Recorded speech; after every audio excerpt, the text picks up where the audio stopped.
तो वस्त्रों से भी सबको यही ज्ञान देते हैं। शंकर जी ने वस्त्र क्या पहने? क्या कुर्ता पहना अपने विवाह में? नहीं, एक शेर की खाल लपेट ली। शेर की खाल क्यों लपेटी? शिव जी बोले क्योंकि शेर जब गरजता था तो पूरा जंगल कांप जाता था, और इसकी खाल लपेटूंगा तो लोग देखेंगे कि बड़े बड़े गरजने वालों का ये हाल है। इसीलिए अभिमान छोड़ देने में ही भलाई है। तो ये पटके हरी छाला, किसी ने कहा वो सब तो ठीक है, भभूति। शिव जी बोले हम तो वैरागी हैं, हमारा तो काम है कि जगत को वैरागी कर देना। तो शिव जी यही याद दिलाते रहते हैं जगत को, वैराग्य करने का सबसे अच्छा साधन यह है कि हमें ये ज्ञान हो जाए कि हमें मरना है, अंततः इस देह का अंत होना है, देह का क्षरण होना है। लोग मानते ही नहीं कि हमारा देह समाप्त हो जाएगी। एक संत कह रहे थे कि देह को मैं मानना सबसे बड़ा यह पाप है, सब पाप इसके पुत्र हैं, यह पाप का भी बाप है। देह को मैं न मानूं। तो शिव जी भभूति लगाते हैं, क्यों? जैसे आप सभी शादी विवाह में जाते हो तो तरह तरह प्रकार के तेल और क्रीम लगा के जाते हो, और जब कहीं गए तो खुशबू आई तो लोगों ने परफ्यूम लगाया, किसी ने खुशबू आई तो लोग पूछते हैं कि ये कौन सी कंपनी का है, अच्छा महक रहा है, ये सुगंधी आती है। शिव जी बोले कि हम भी ऐसा ही एक पाउडर लगा के जाते हैं, भभूति, मुर्दे की राख। भभूति वो नहीं कि लकड़ी जल गई सो उसकी भभूति लपेट ली, मुर्दा जब जलता है वो भभूति चढ़ती है शिव जी को। तो मुर्दे की राख क्यों लपेटते हैं? कहा कि ऐसे लोगों को मुश्किल है मौत की याद दिलाना, हम तो सीधी भभूति लपेट लेते हैं। तो जब भी कहीं जाते हैं तो लोगों को गंध आती है, सुगंध आती है, तो कहते हैं किस कंपनी का है, तो हमें बताना नहीं पड़ता किस कंपनी का है, अपने आप याद आ जाती है कि मरघट का है। ये संत यही याद दिलाते रहते हैं कि सबको अंत में जाना है, मरना है। एक बार की तो बात, एक संत मरघट में सो रहे थे, एक सेठ जी बगल से गुजरे, सो संत से बोले कि महाराज यहाँ क्यों सो रहे हो, न बिछाने को न ओढ़ने को, न बिछाने को न ओढ़ने को। संत बोले कि हम इसकी चिंता नहीं करते।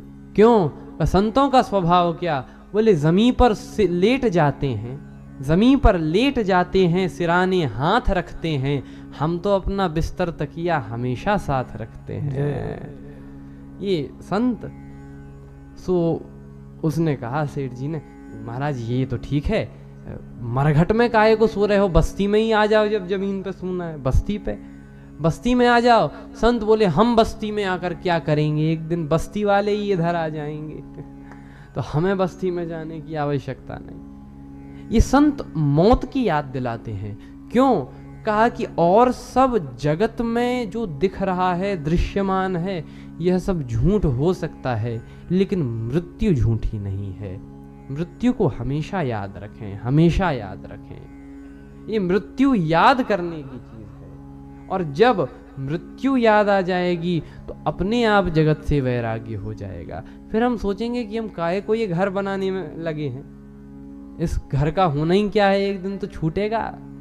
तो फिर राग रहेगा, लेकिन इस राग के साथ वैराग्य हो जाएगा, ये राग सहित वैराग्य हमारा हो जाएगा। और जब ये होगा, ये शिव जी का योगदान। तो शिव जी ऐसे कुंडल कंकन पहिरे ब्याला, किसी ने कहा कुंडल पहन लो, शिव जी ने सांप बांध लिया, बिच्छू लपेट लिए, तन विभूति पटके हरी छाला।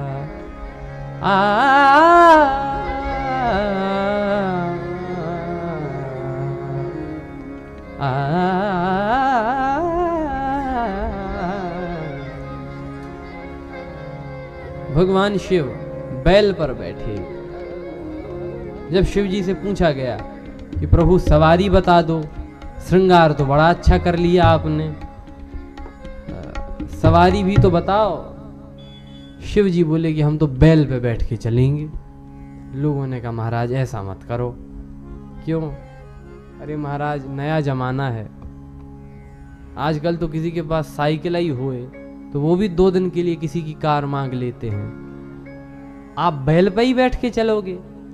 शिव जी बोले जो मांग कर वर बनते हैं वे 2 दिन बाद बराबर हो जाते हैं। और फिर नंदी भी क्या सोचेगा कि वाह भोले बाबा हमको ही छोड़ दिया,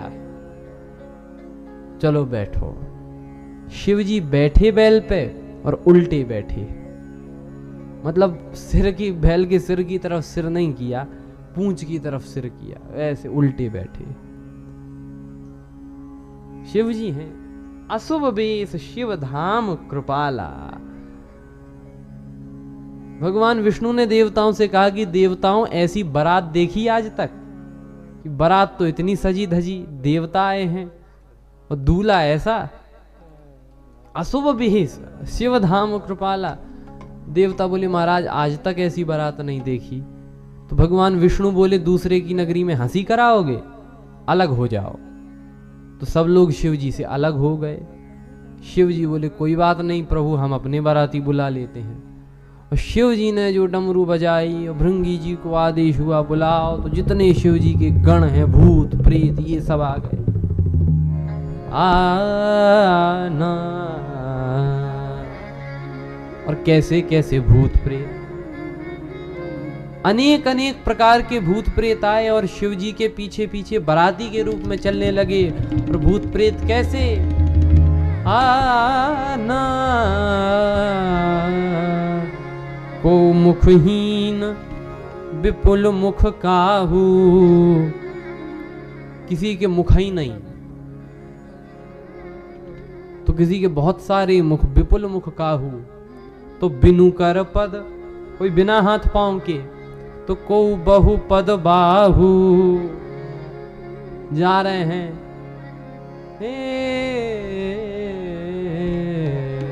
हिष्ट पुष्ट को अति तन खीना, ये तन खीन को अति पीन, पावन को अपावन गति धरे, भूषण कराल कपाल कर सब सत्य श्रोणित तन धर।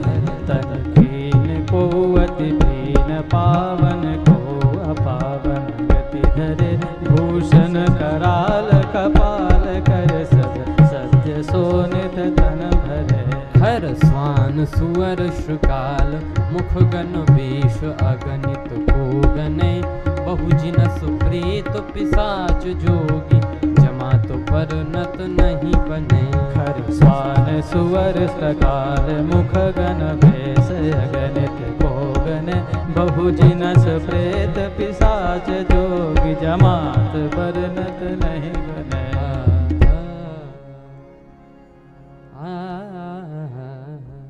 तनखीन, कोई बहुत पतले तो कोई बहुत मोटे, ऐसे ऐसे प्रकार के भिन्न भिन्न बाराती शिव जी के साथ चल रहे हैं। अब तो आगे बढ़े, वहां पर जो स्वागत करने वाले, चूंकि राजा की बारात है, राजा के यहाँ बारात आई है, तो भव्य स्वागत की तैयारियां थी। लोग पुष्पमाला लिए खड़े थे कि आएंगे, हम पुष्पमाला पहनाएंगे, फूलों से बारातियों का स्वागत करेंगे।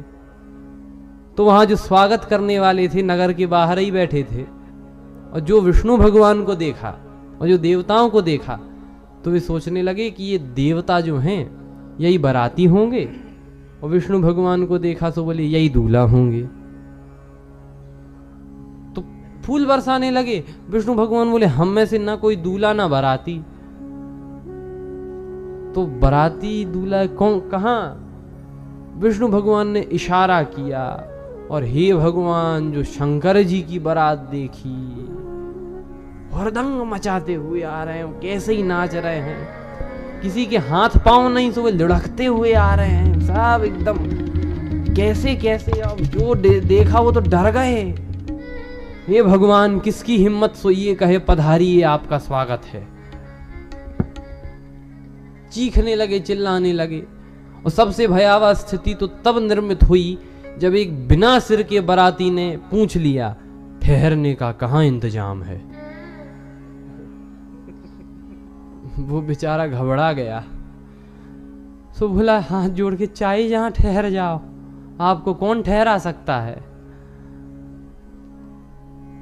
अब छोटे छोटे बालक ये आगे भागे, पीछे देखे, ठोकर लगे, फिर गिरे, जैसे तैसे दौड़ते हुए जा रहे हैं।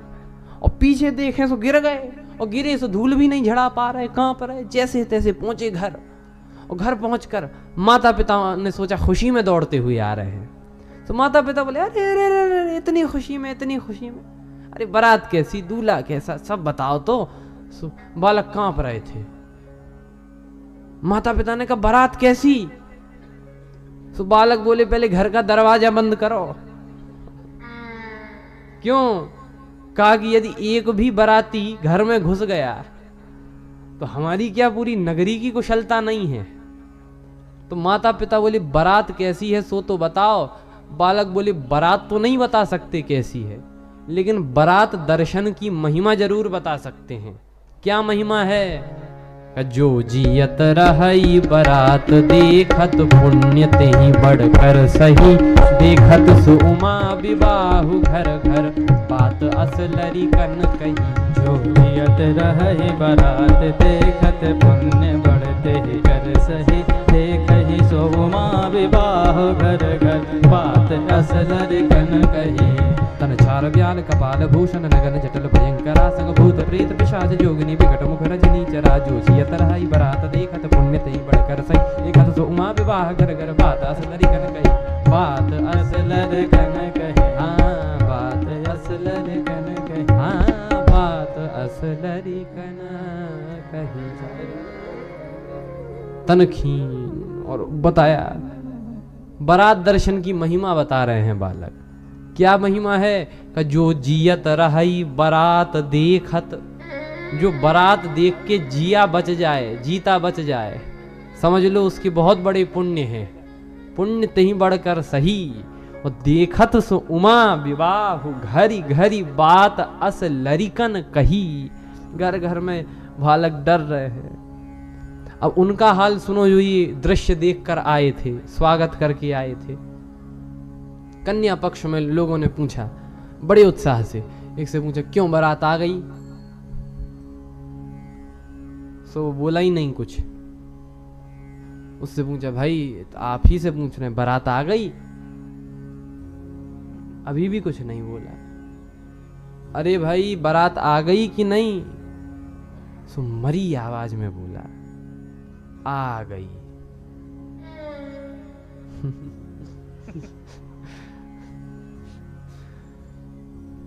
स्वागत करने वाले लोगों ने कहा, ठहरा दिया? कन्या पक्ष में लोगों ने पूछा, उन्हें ठहरा दिया बारातियों को? सो ये बोले, वे तो ठहर गए। तो कहा, उनके लिए कुछ स्वल्पाहार लेकर जाओ। सो बोले, किसी दूसरे को भेज दो। तो कहा, तुम क्यों नहीं जाते? बोले, जो जाएगा सो पता लग जाएगा। जो स्वल्पाहार लेकर, भोजन आदि फल लेकर गए, वहां जाकर देखा तो आकाश में उड़ते हुए आवाजें सुनाई दे उनकी, लाओ लाओ लाओ। सामग्री रखकर भी भागे है कि क्या है। दिन भर बीता, कोई किसी से कुछ नहीं कह रहा था। शाम को माता मैना ने सुंदर आरती सजाई। मैना शुभ आरती समारी, संग सुमंगल गावही नारी। कंचन थार सोह बर पानी, परिछन चली हरहि हर्षानी। मैना माता हर्षित होते हुए चली।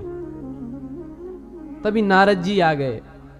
नारद जी से मैना माता बोली, मैना माता पार्वती जी की मैया, नारद जी से बोली, अरे आओ आओ नारद बाबा, आज का शुभ दिन लाने वाले तो आप ही हो।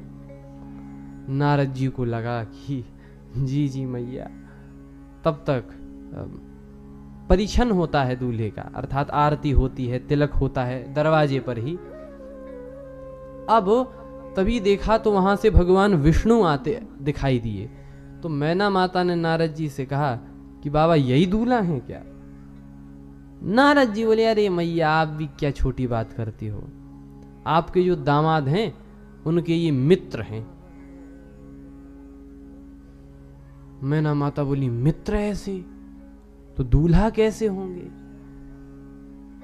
नारद जी बोले पता लगेगा, अब वो तो आने वाले हैं। तब तक देवराज इंद्र आने वाले थे। देवराज इंद्र को दूर से देखा। मैना माता बोली नारद बाबा यही दूल्हा है क्या? अरे माता क्या छोटी बात करती हो, आपके जो दामाद हैं उनके ये नौकर चाकर हैं, पानी मानी की व्यवस्था करने वाले। नौकर ऐसे तो मालिक कैसा होगा? नारद जी बोले पता लगेगा, अब वो तो आने वाले हैं। मैना माता बोली कि नारद जी हम आपका ये एहसान जिंदगी भर नहीं भूलेंगे, कभी नहीं भूलेंगे। नारद जी मन ही मन बोले कि अब माता ये तो बाद में भी कहती रहो तब ना, बाद में तो धुनाई होने हमारी, सो तब ही तो आए नहीं हते भी। बोले हमारे संग को भेजो। सब तो ऋषियन के संग गए थे। फिर तो हाँ हम चर्चा कर रहे थे कि नारद जी बोले कि माता आप देखेंगे। तब तक भगवान शिव भी आने वाले थे। नारद जी को लगा अब यहाँ रुकना खतरे से खाली नहीं है। सो मैना माता से बोले कि अब आप तो जानती हैं कई लोग आए हैं, सबसे मिलना जुलना है। हाँ हाँ जी व्यवस्था जी। अब भगवान शिव आ गए।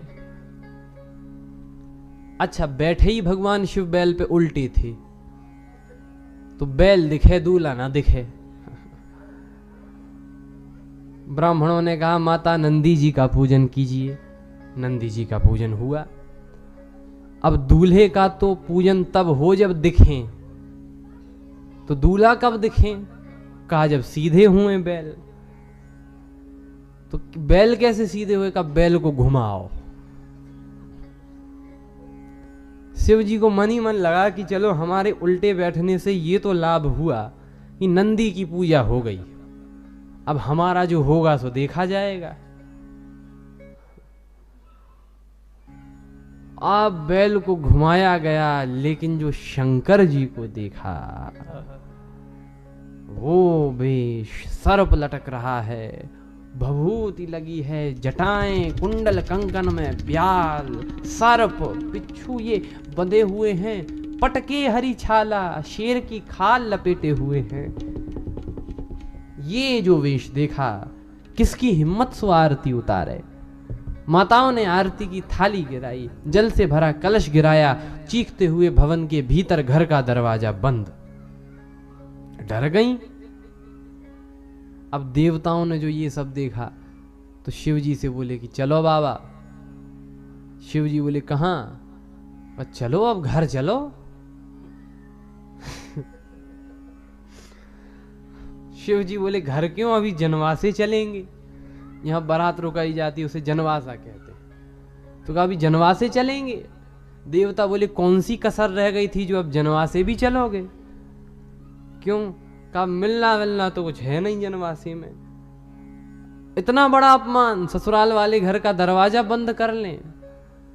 शिव जी बोले ये तो देश देश की रीत होती है, शायद यहाँ की ऐसी रीति रिवाज हो कि दूल्हा द्वार पर आवे और घर का दरवाजा बंद कर लेते हो।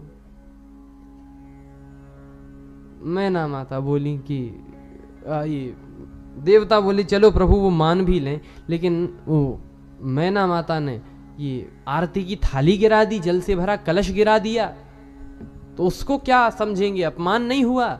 शिव जी ने कहा कि जब मैना ने मेरे सिर पर चंद्रमा को देखा, दैदीप्यमान चंद्रमा देखा, तो ये आरती प्रज्वलित आरती गिरा दी।